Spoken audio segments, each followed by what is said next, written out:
Tudo bem com vocês? Então, queridos, é um imenso prazer estar aqui com vocês hoje, nessa noite fria. Eu falo diretamente de Porto Alegre, vou começar por aí a minha apresentação. Meu nome é Bruna, eu sou professora de redação e de literatura. Aqui com vocês no Desafio eu vou trabalhar redação e graças, né, a essa facilidade que a gente tem hoje no mundo online, eu vou poder conversar com vocês diretamente aqui da capital, sem precisar me locomover até Pelotas. Mas fico muito feliz de fazer parte desse projeto, desse grupo, de conhecê-los e de poder compartilhar um pouco com vocês as coisas que eu aplico aqui em Porto Alegre nos meus grupos de redação. Hoje eu vou conversar com vocês sobre a introdução do Enem, tá? A gente sempre tem, assim, uma dificuldade de como iniciar um texto, né? A produção textual, ela precisa ser estruturada, ela precisa ter um projeto, a gente precisa organizar as nossas ideias para que isso faça sentido para o nosso leitor, para aquela pessoa que vai nos avaliar, né, no Enem ou, enfim, qualquer outra prova que vocês forem fazer. Nesse sentido, a gente precisa conhecer aquilo que é necessário, aquilo que é obrigatório do parágrafo da introdução, né? Para que a pessoa que for ler o texto de vocês, ela fique por dentro daquilo que vocês vão explicar e desenvolver depois. Então, deixa eu só passar aqui o meu material para vocês irem acompanhando. O que a gente tem como elementos fundamentais da introdução? E isso, queridos, não é necessariamente só da introdução do Enem, tá? Eu tô focando aqui no Enem porque eu trouxe alguns exemplos de redação para vocês verem, que redações que foram escritas pelos meus alunos no meu grupo de redação e que esses alunos me autorizaram a fazer o compartilhamento do material aqui com vocês. Mas isso que eu vou ensinar sobre a redação, vocês podem aplicar em qualquer modelo de prova, porque o pressuposto básico da introdução é eu fazer a apresentação do meu tema. Eu preciso explicar para a minha banca, dizer para a minha banca sobre qual tema eu vou falar. Eu preciso deixar muito claro para a banca quais são as palavras-chave norteadoras daquela discussão que eu vou fazer. E na introdução também é muito interessante que a gente já faça a apresentação das nossas teses, ou seja, aquilo que vai ser discutido, que vai ser comprovado depois no desenvolvimento.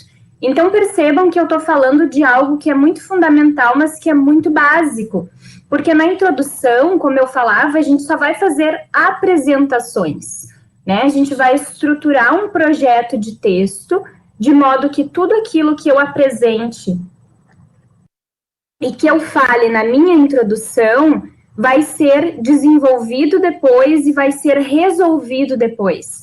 Então, o meu texto ele precisa ter uma sequência, ele precisa ter uma lógica, ele precisa ser estruturado para que a pessoa que vai ler, ela entenda qual é o caminho que eu estou seguindo, né, para comprovar as minhas teses. Algo que é super interessante de se fazer, que não é obrigatório, mas que é uma excelente forma de apresentar o texto, é trazer um repertório sociocultural pertinente ao tema. Essa nomenclatura de pertinente ao tema é do Enem, mas a gente pode utilizar em qualquer, né, modelo de prova, como eu falava para vocês. E o repertório sociocultural são as leituras que eu faço, são os filmes aos quais eu assisto, são as séries às quais eu assisto, são as músicas que eu escuto, a filosofia que eu leio, a psicologia que eu leio, são todos os conhecimentos que eu tenho como estudante que me ajudam a entender o mundo, tá? Isso que é fundamental, assim, que vocês consigam identificar o que é um repertório sociocultural. É aquilo que me ajuda a chegar na minha tese, é aquilo que me ajuda a compreender o tema a partir dessas leituras que eu fiz, dessas músicas que eu ouvi, desses filmes ou séries aos quais eu assisti. Aqui em Porto Alegre tem muito uma ideia, não sei como é que é em Pelotas, mas aqui o pessoal tem um medo de utilizar repertório sociocultural, porque às vezes nas redações nota 1000 do Enem, né, o pessoal usa Machado de Assis, usa um filósofo que ninguém nunca ouviu falar para fazer a apresentação do seu tema ou para defender alguma tese, mas a qualidade do repertório sociocultural não é que tenha que ser uma coisa culta ou erudita, mas ela tem que ser pertinente para o meu tema. Então, eu posso, por exemplo, num tema em que se fala sobre os maus tratos aos animais, utilizar 101 Dálmatas da Disney para apresentar ou defender a minha tese. Porque, afinal de contas, eu estou falando de um repertório que é pertinente ao tema e que tem um uso produtivo. Por que eu não posso usar a Disney? Nesse caso específico do tema que eu falei para vocês, por que eu usaria o Machado de Assis, só porque ele é um cânone da literatura brasileira, e não a Disney, né? Eu sou muito cadelinha da Disney, tá, gente? Eu faço mestrado sobre as princesas da Disney, então quem usa Disney na redação já tem o coração da professora, tá? Então, é verdade, sejam ditos. Vocês podem ver, não sei se dá para enxergar aqui na minha sala, lá na minha parede eu tenho as vilãs da Disney por toda a minha casa aqui. Depois eu faço um tour para mostrar para vocês, só tem princesas aqui na minha casa. Então, quem fala mal de princesa também já não gosto. Aí o professor pega, né? O professor pega ranço. Então, as princesas são maravilhosas e a gente aprende a usá-las na redação. Então, vamos entender. Eu não estou falando mal do Machado de Assis, inclusive amo os textos dele, mas o que eu estou querendo dizer é que existe um preconceito, né, e isso, enfim, é passado nas escolas e acaba chegando no momento em que vocês vão fazer a prova, de que só o que importa é aquela literatura que é erudita, aquela literatura que é um cânone, e na verdade não. Todas as coisas que a gente lê, né, os blogs, por exemplo, na internet que vocês leem, na verdade eu acho que blog é que eu sou velhinha, né? Eu acho que não existe mais blog para a idade de vocês. Enfim, os TikTokers aí que vocês assistem, todos esses conhecimentos de mundo que a gente tem nos ajudam a defender as nossas teses. Porque senão a gente fica muito na base da opinião, que é aquilo que a gente acha, mas não sabe defender, não tem certeza. Agora, se eu leio um livro, né? Se eu assisto a um filme da Disney, se eu assisto a um filme da Marvel, se eu assisto uma série, sei lá, que fale sobre xadrez, né? Tudo isso me ajuda a compor a minha perspectiva de mundo. E a prova de redação é um recorte da visão de mundo que vocês têm. Então, em 30 linhas, que é o caso do Enem, eu preciso defender o meu ponto de vista a partir desse repertório que é meu, né, que não é do outro, que não é uma decoreba. Então, a gente vai aprender aqui esse ano, vai exercitar muito a deixar de lado essa decoreba. Decorar citações, né, genéricas aí na internet, ou citações que já foram usadas pelas outras nota 1000, isso não agrega conhecimento para vocês. Vocês precisam perder o medo, né, de escrever e mudar a relação que vocês têm com a escrita, porque a escrita não é decoreba. A escrita é esse movimento que a gente tem de reflexão sobre o mundo e até mesmo sobre quem nós somos. Aqui em Porto Alegre, a gente estuda muito o vestibular da URGS, né, a prova do vestibular da URGS. É uma prova diferente porque ela aceita que vocês usem a experiência de vocês, ou seja, a primeira pessoa na redação. O texto se torna, inclusive, uma escrita terapêutica.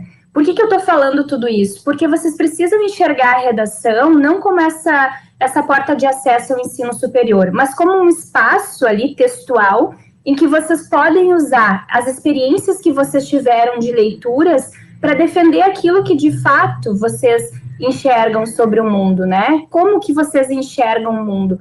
A nossa perspectiva de mundo, ela é pautada pelas coisas que a gente conhece. A minha perspectiva de mundo e a minha vida é pautada pelas princesas da Disney. Vocês podem me dar qualquer tema que a gente consegue, né, enxergar a Disney ali. Afinal de contas, a literatura, o cinema, o teatro, a música, eles falam de coisas que são universais a todos nós, ou seja, as nossas emoções, né? Aquilo que nos torna mais humanos, aquilo que nos toca. Então, na redação, a gente pode trazer esses elementos para fazer a apresentação do tema e, claro, para defender também as teses, que é um conteúdo mais adiante que nós vamos estudar. Então, queridos, eu trouxe para vocês aqui esse modelo de introdução, que é o que eu utilizo no meu grupo de redação. E aí eu gostaria de passá-lo a vocês, porque modelo é diferente de decoreba, tá? O modelo é como se fosse um guia, um norteador. Então, eu tenho dificuldade de começar. Como que eu começo meu texto? Qual a primeira palavra que eu uso, né? O que eu vou fazer no meu texto? Vocês podem já começar com esse repertório sociocultural. Mas o que é colocar um repertório sociocultural na redação? É a gente lançar mão, né, de outros tipos textuais para fazer a apresentação do tema. Por exemplo, a narrativa. Então, se eu vou falar, né, da Cruella de Vil, se eu vou falar da história que acontece ali para mostrar os maus tratos aos animais, eu preciso contar para minha banca quem é a Cruella e o que ela faz no filme, para que a banca consiga fazer essa ligação entre aquilo que eu estou narrando e o tema que eu vou discutir, que no caso eu estou usando como exemplo aqui para vocês os maus tratos aos animais. Lembrem-se sempre de fazer essas narrativas de forma que a banca consiga entender o que vocês estão falando, como se ela nunca tivesse visto aquele filme. Essa é uma boa narrativa, quando eu consigo fazer uma síntese, né, do filme, ou do livro, ou do documentário, ou da série, sinalizando para a banca apenas um recorte, apenas o que é importante para a apresentação do meu tema, que é o caso da introdução.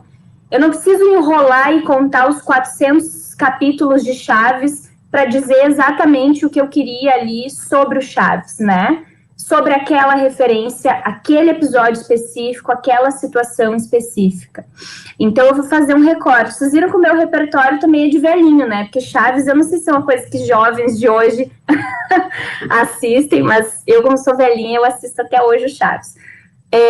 Bom, e aí depois que eu fizer essa pequena narrativa, depois eu vou encaminhar para vocês um material que os meus alunos fizeram os 10 mandamentos da redação. De tanto que eu falo coisas repetitivas, a gente tem isso no grupo. Um dos 10 mandamentos de redação que eu tenho é fazer uma pequena narrativa a serviço do argumento. Então, vocês vão me ouvir demais falar em pequena narrativa. Por que pequena? Porque é um recorte, né? Depois que eu fizer essa pequena narrativa a serviço da apresentação do meu tema, ou seja, por que a serviço? Porque eu tenho que entender isso como algo subordinado. Eu estou fazendo essa narrativa porque, na verdade, o que eu preciso fazer aqui é uma dissertação. Então, a narrativa sempre vai estar a serviço da dissertação, ela vai ser auxiliar, ela não vai ser aquilo que vai preponderar no texto. Aí eu uso um conectivo e faço a apresentação do meu tema. Então, eu digo aqui, né, as palavras-chave, eu digo exatamente sobre o que eu vou falar nesse texto. E aí, depois, eu uso um outro conectivo e trago a apresentação das duas teses. Por que duas teses? Porque estamos falando de um texto, né, de 30 linhas, que vai ter 4 parágrafos, 2 parágrafos de desenvolvimento, então eu vou ter uma tese para cada desenvolvimento. O que eu falei aqui na introdução como tese 1, eu vou defender no desenvolvimento 1. O que eu falei na introdução como tese 2, eu vou defender no desenvolvimento 2. Muito estruturado, né? Vocês veem aqui que eu estou dando um projeto de texto.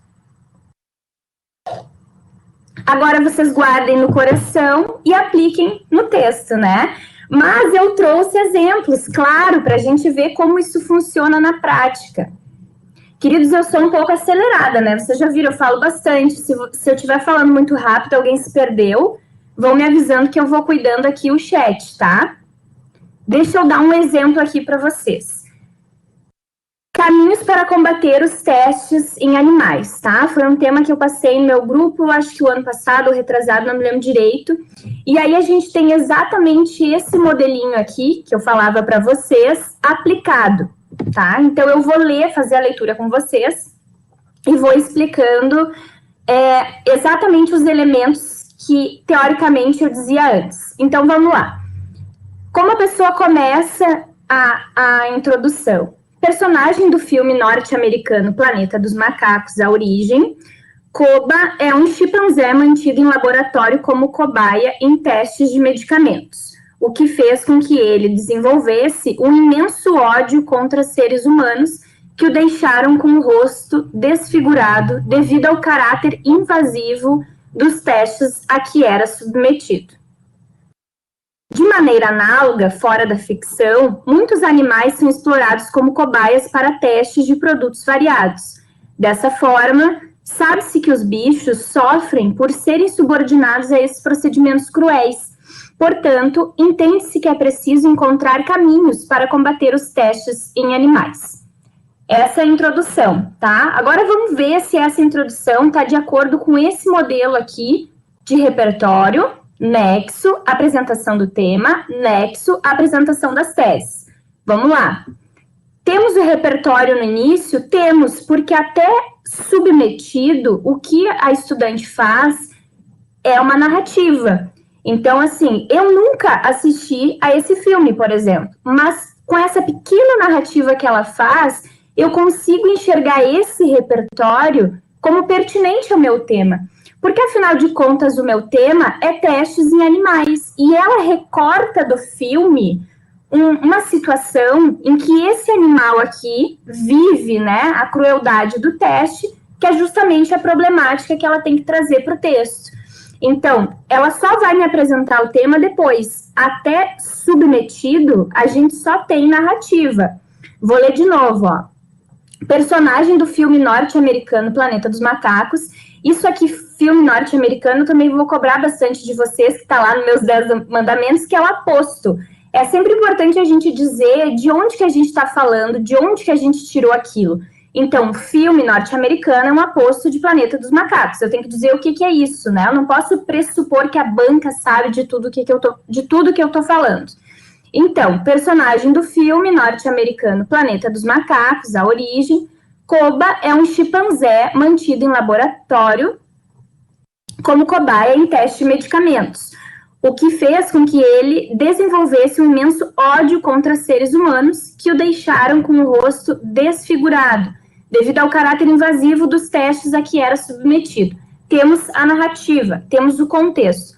Agora ela usa um conectivo, na verdade ela usa dois, porque ela diz assim, de maneira análoga, fora da ficção. Então, o que ela está me dizendo aqui?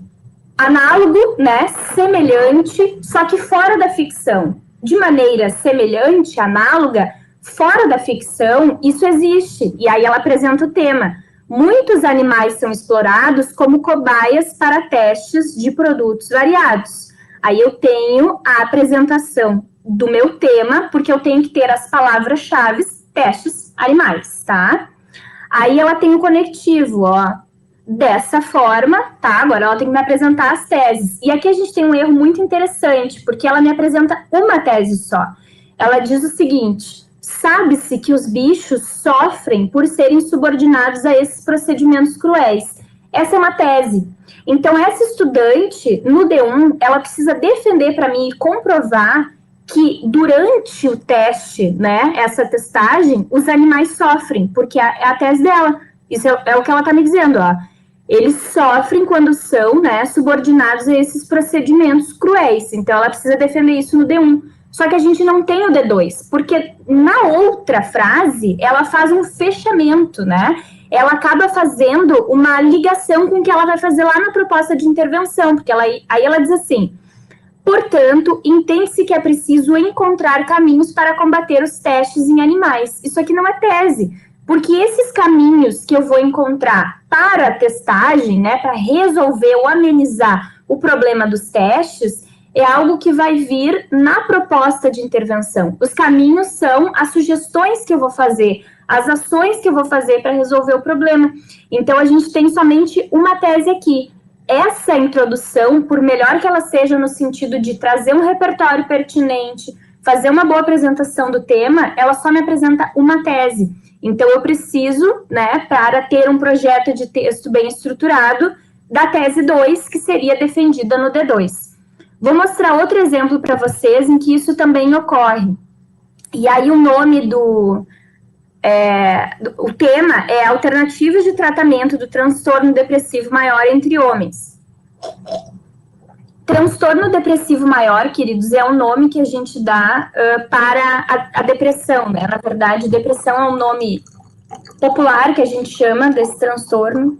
Não sei se eu falei isso no início da apresentação, mas eu sou psicóloga, então essas coisas em que se refere à saúde mental, eu cuido bastante no texto, né, para vocês usarem as nomenclaturas adequadas, enfim, porque é conhecimento geral, mas também é interessante que vocês já vão aprendendo essas características, assim, de saúde mental.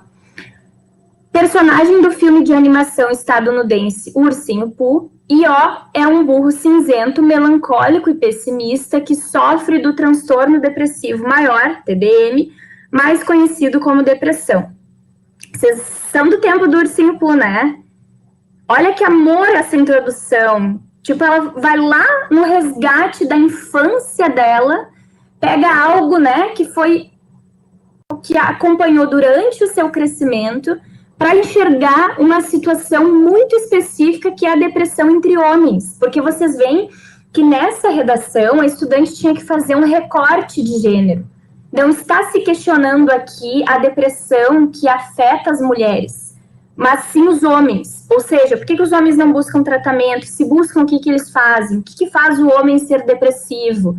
Aí ela pega o Io, esse personagem incrível, um personagem de animação, personagem sensacional, e aí traz para um tema que é super específico. Então, vejam, assim, caberia aqui uma citação decorada do que o Freud fala, muito melhor usar o Io, né, porque é algo do repertório da estudante. E aí, então, a gente tem a narrativa, e aí temos, de forma análoga, né, que é o conectivo, fora da ficção. Essa doença acomete muito a população masculina, então ela está fazendo a apresentação aqui do tema para nós. Desse modo, sabe-se que os homens não costumam procurar ajuda para enfrentar a depressão. Essa é a afirmação, só que ela justifica, visto que, devido ao machismo, eles geralmente associam o TDM, a depressão, né, à fraqueza. Então, ela só tem uma tese. Porque daí ela nos diz que, deixa eu só pegar aqui, que os homens, eles não procuram ajuda, essa é a tese dela, por causa do machismo. Isso é uma tese só. Percebem? Não tem uma segunda tese aqui.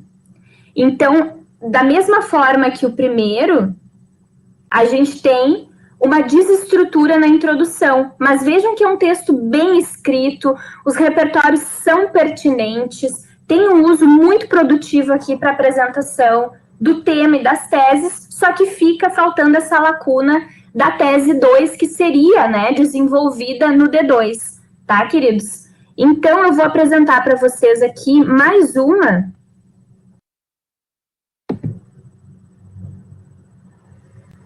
E aí vamos ver, né, o que vocês enxergam aqui dessa estrutura.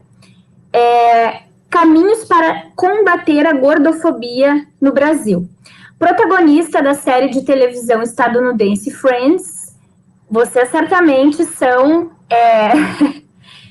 galerinha de Friends também, né? Porque Friends não tem idade, uma coisa para todo mundo. Eu sou muito cadelinha de Friends também. Inclusive, hoje está saindo o especial deles lá, né?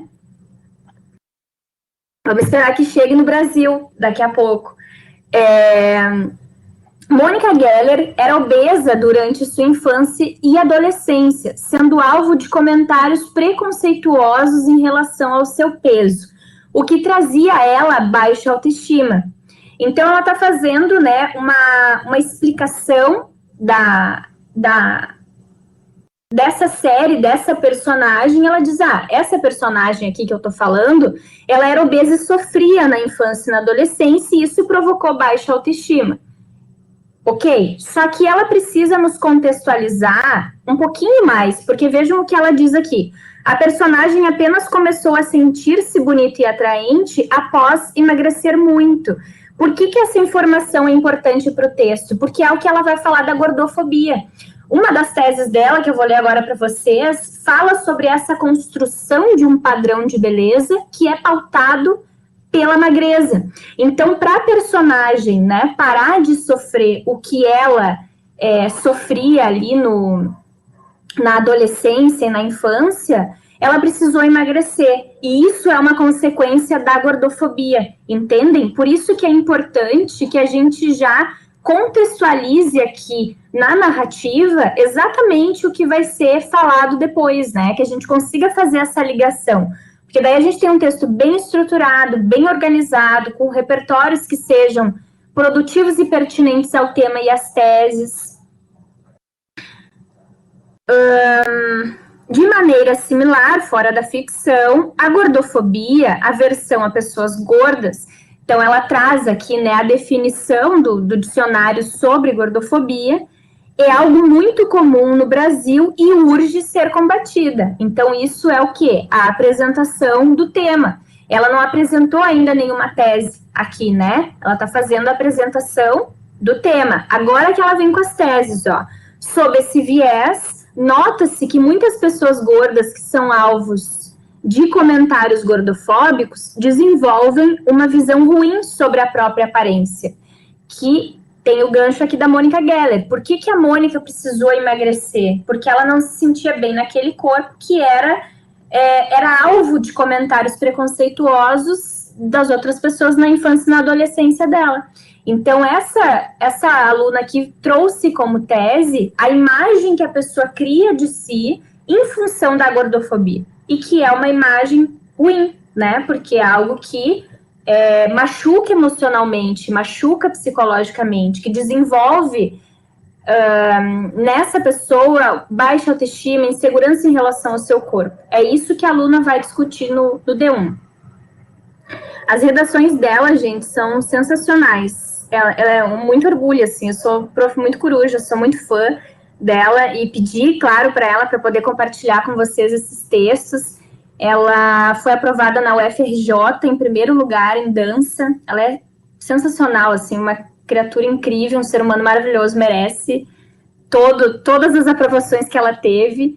E isso aqui que eu estou mostrando para vocês, esses textos, são textos mais, assim, do meio do processo dela, do curso, né?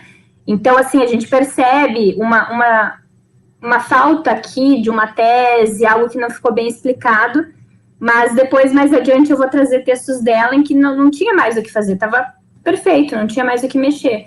Essa introdução, por exemplo, é uma introdução muito bem estruturada, tá tudo ligado, a gente não sente falta de nada. Porque daí ela diz assim, ó, todavia, percebe-se que, paulativamente, essas pessoas estão quebrando o estereótipo de beleza comumente representado por pessoas magras, imposto pela sociedade.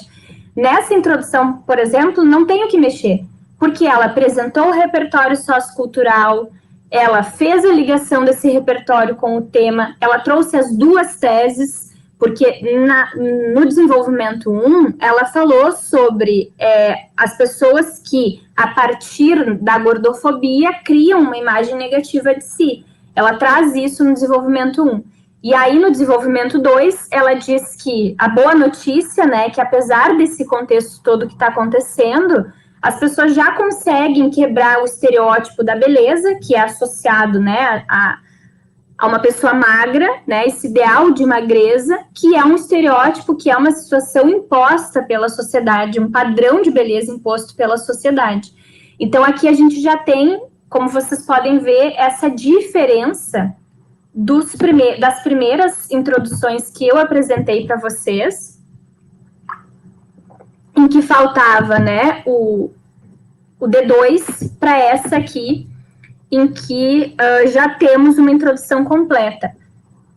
Queridos, desculpa, eu não estava acompanhando o chat, vocês fizeram perguntas, né? Deixa eu ver se eu consigo responder. Ah, tá, do Vitor já foi respondido. Tá. Querido, eu vou te dizer assim, ó, sempre cuida a tua letra, porque é fundamental que tu consiga fazer uso de outros recursos textuais, né, como a narrativa ou a exposição. Então, tu poderia muito bem aqui falar de uma música, trazer um contexto histórico. É importante que tu coloque esse elemento, tá? Só cuida daí a tua letra, faz uma letra menorzinha. E, claro, cuida também para tu não fazer uma introdução super grande que seja maior do que o desenvolvimento, porque daí tem alguma coisa que não está bem estruturado ali. Aqui ficou muito grande por causa da letra também, que eu aumentei, né? Mas no papel não ficou tão grande assim. Deixa eu ver se vocês perguntaram mais alguma coisa. usar um fato histórico na introdução seria um bom repertório? Seria, porque assim, querido, tu utiliza aquilo que é do teu repertório, entende? Aqui eu trouxe para vocês, propositalmente, 3 introduções que a gente tem como repertório narrativas, porque no geral as pessoas usam menos, e eu acho que são coisas que a gente conhece mais. Todo mundo conhece uma história, né? Todo mundo já ouviu uma história de alguém. Todo mundo sabe, por exemplo, a história das princesas contos de fadas, porque a gente tem isso no nosso imaginário popular. Então, eu acredito que é muito mais fácil para a gente utilizar essas narrativas. Agora, por exemplo, contexto histórico que vocês estudam nas aulas de história, ou situações, por exemplo, que vocês usam nas aulas de geografia, ou nas aulas de atualidades que vocês aprendem, são fundamentais para a redação, né? Vocês podem lançar mão de todos os conhecimentos que vocês têm. Então, assim, não é melhor usar a Disney do que a Segunda Guerra Mundial, por exemplo. Não. Vocês podem usar qualquer um desses dois, desde que vocês vejam que se encaixa no tema, tá? A qualidade não vai ser pelo tipo de repertório que vocês estão escolhendo, mas se aquele repertório faz sentido. Então, por exemplo, sobre o caso da gordofobia, se tu lembra de uma situação histórica em que tu consegue encaixar, sensacional. Eu tive uma outra aluna, por exemplo, que escreveu esse tema, que falou sobre o padrão de beleza na Grécia, que o padrão de beleza é algo que foi mudando, e falou do corpo gordo como algo valorizado, mas que contemporaneamente, né, é alvo de bullying. Então, ela usou um contexto histórico, tu pode usar também, entende? Desde que seja algo que tu tenha propriedade para falar, assim, segurança. Deixa eu ver aqui mais que eu não respondi aqui. Se não tiver o fato histórico, desconta a nota.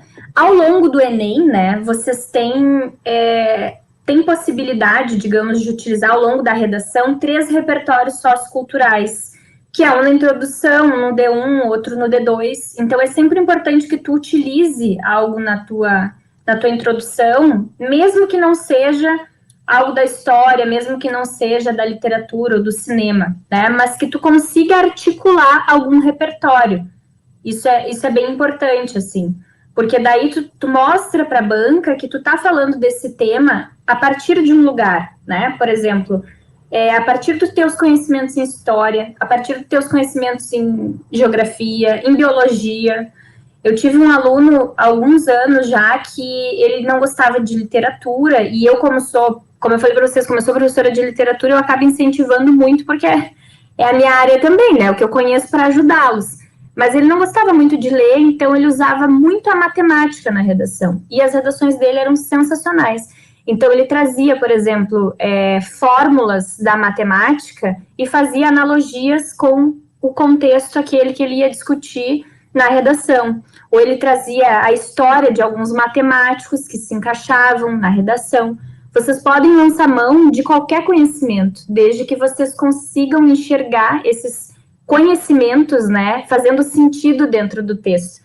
Como eu disse para vocês, não dá só para pegar e fazer uma decoreba, né, de uma citação e jogar ali na redação, mas que vocês consigam mostrar para a banca esse exercício crítico e reflexivo que vocês estão fazendo de um repertório, e que esse repertório vai se transformar, digamos que num caminho, né, para a banca chegar no argumento de vocês.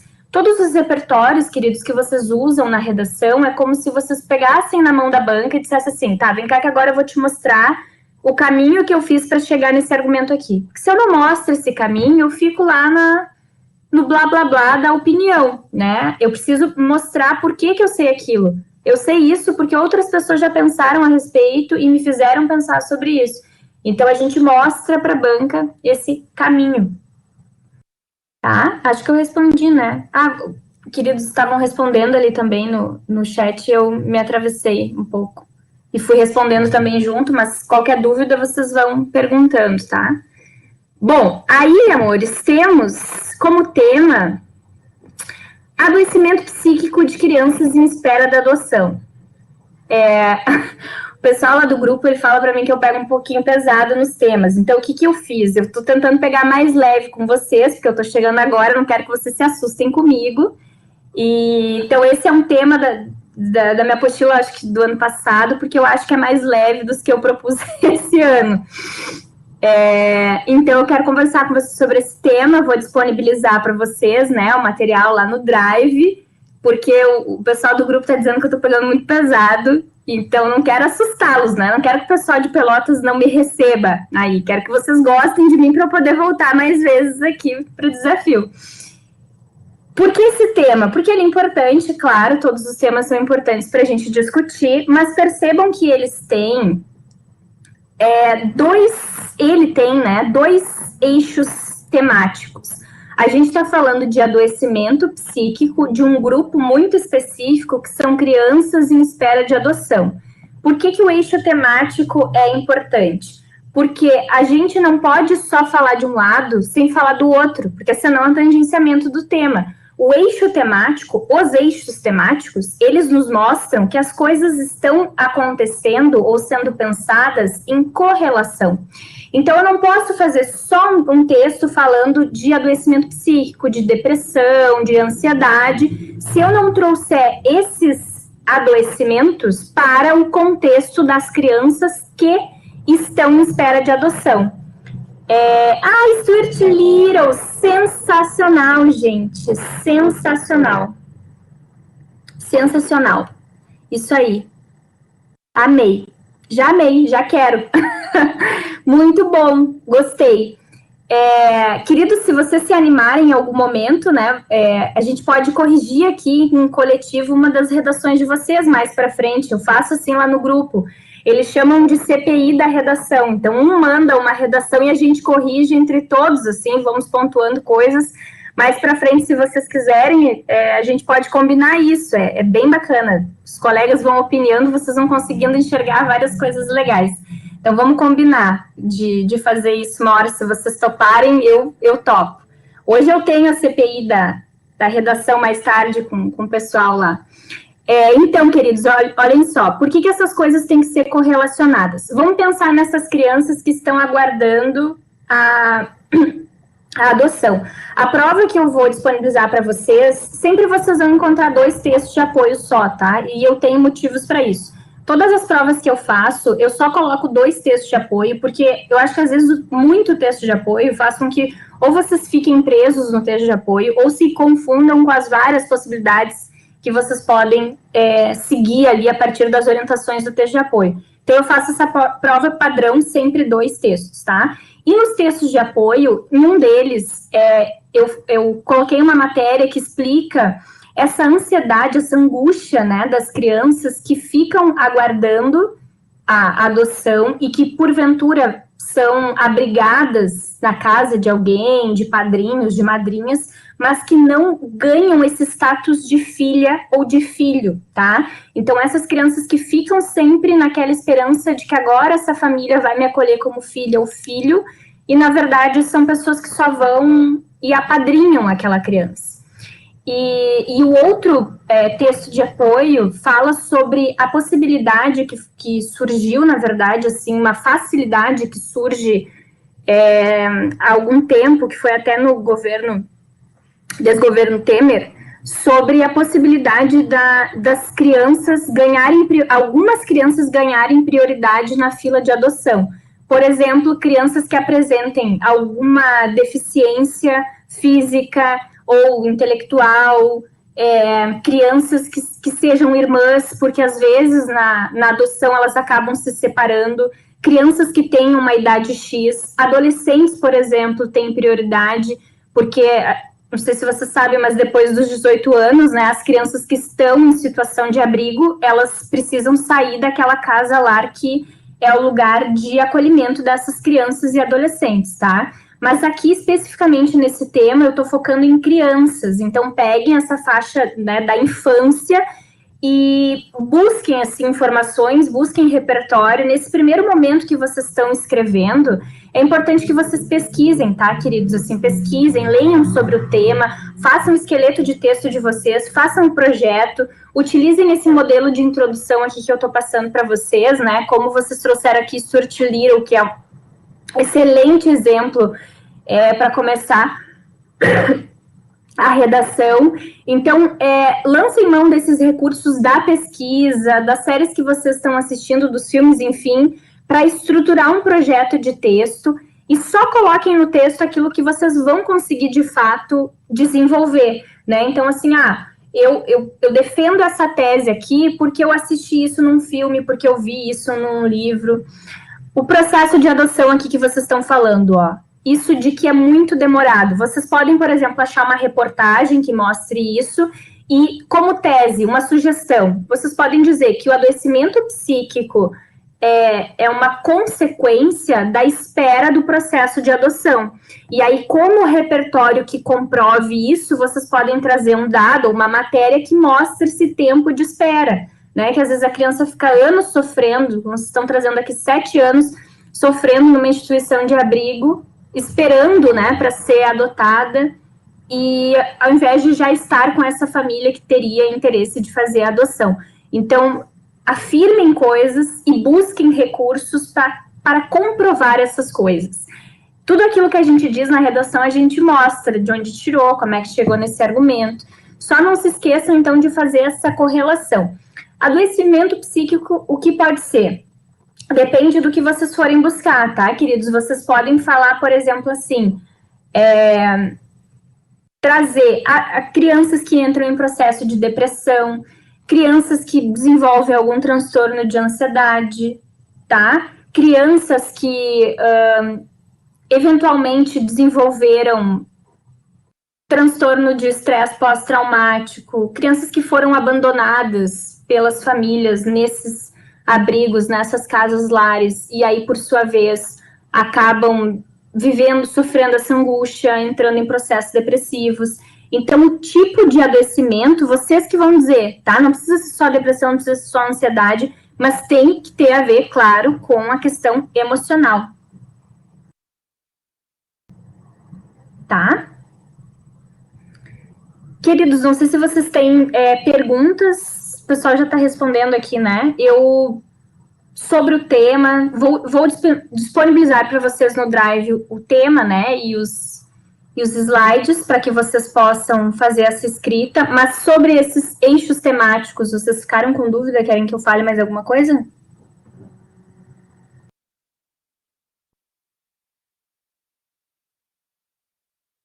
Tudo certo?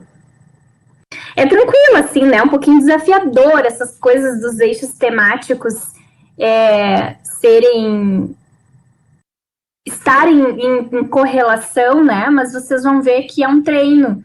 Quanto mais vocês treinarem a escrita, melhor vocês vão se sair. Que bom que vocês gostaram do tema. Vamos combinar, então, mais para frente, da gente fazer a CPI da redação aqui também. Aí a gente combina de vocês mandarem uma redação e a gente corrige em aula. Enviar as redações, eu acho que para o e-mail, né, pessoal? Mandar para o e-mail. Isso aí, daí o pessoal vai saber dizer melhor para vocês. E aí depois a gente combina. Eu acho que a tua redação pode ser corrigida em aula, hein, Vitor? O que tu acha? Mais para frente, né? Não precisa ser agora, assim, de primeira, mas mais para frente.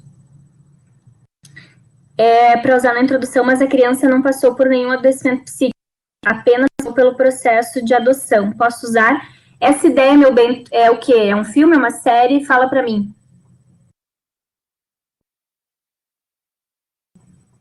Para eu te ajudar. Uma série? Tá. Tu pode usar na introdução para mostrar, por exemplo, assim, essa criança, ela foi adotada, mas o que acontece lá? Ela ficou muito tempo esperando, sabe? Dá um contexto da série em que esse contexto poderia levar a esse sofrimento da criança.